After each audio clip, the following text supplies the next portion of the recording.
Hey guys, welcome back to another Python tutorial. In this tutorial, I'm going to be talking about string methods. So, so first we have this string, this method. So, dot strip. So basically, what dot strip does is, so it basically gets rid of any white space in your string. So, it gets rid of any spaces. So let's create a variable. So text1 equals to, let's have this as an input. Okay, now we have this input, so we just write input.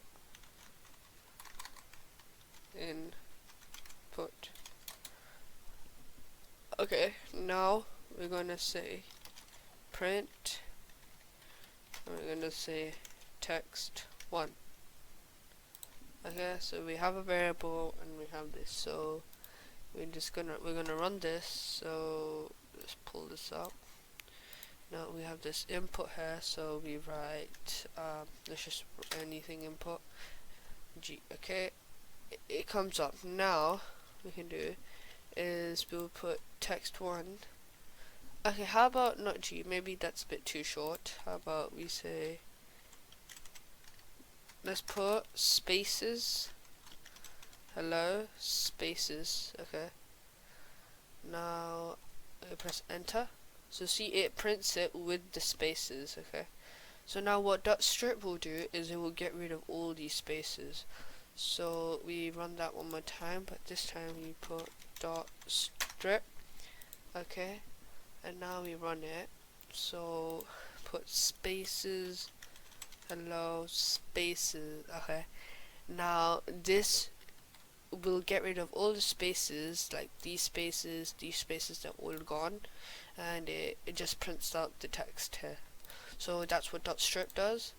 Now what dot, okay, now length, this isn't like really, it's not really a method, it's a function, because you don't put dot, you don't like put dot length, you just put length. So say like, okay, wait, let me, oh, why did I get rid of that? Wait.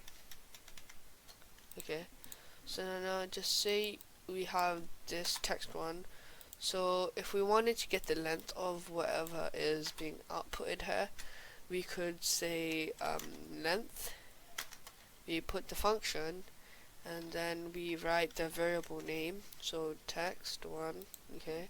So now what this should do is it will, how much letters we type, it will print out that number. So we run. Okay, let's just print. Okay, let's say hello 1 2 3 4 5.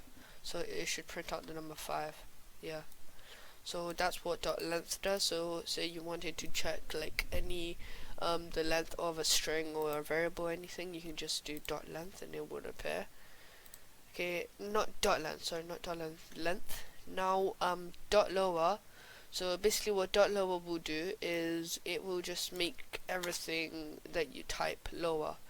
So if we say print text1, okay, so now if I run this and I type, I don't know, so I'll type in, let's say we do camel casing, hello world. Okay, so now theoretically if I print this, it will come as hello world with the capitals.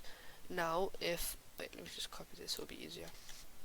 Okay, now if I put here dot lower, okay, and I run this, it will, and I put that there, now this will just come as hello world. So all the capitals there, all these capitals here, they've been transferred into lowercase letters. So that's what dot lower does. Okay, dot upper, it just does the opposite. So what dot upper does is, okay, I have to run this. So I'm putting lower letters here. So hello world. See, it's lower letters. So there's lower letters here. Now if I was to put dot upper here, and then I press run, and then press board, now it will come as capitals because I've put dot upper here. Now, okay, so that's that. Now for dot split. So dot split, what it will basically do is so whatever character you give it. So for example, I say dot split, okay, and say here I gave it a dot. I gave like dot the string inside split. So now what this method will do is, okay, let me run it and show it to you. So okay, so I will say hello dot world dot my dot name dot is dot. So I type something like that. Now what it will do is it will see wherever there are dots, and it will put like a comma there, and this will be transferred into a list. So if I enter, see it says hello, it creates a list, and this list we have hello world my name is encoding. So those dots, they will separate the words. And yeah, that's all for this video. So thank you for watching. Subscribe, share this video, like it, and yeah, see you next time.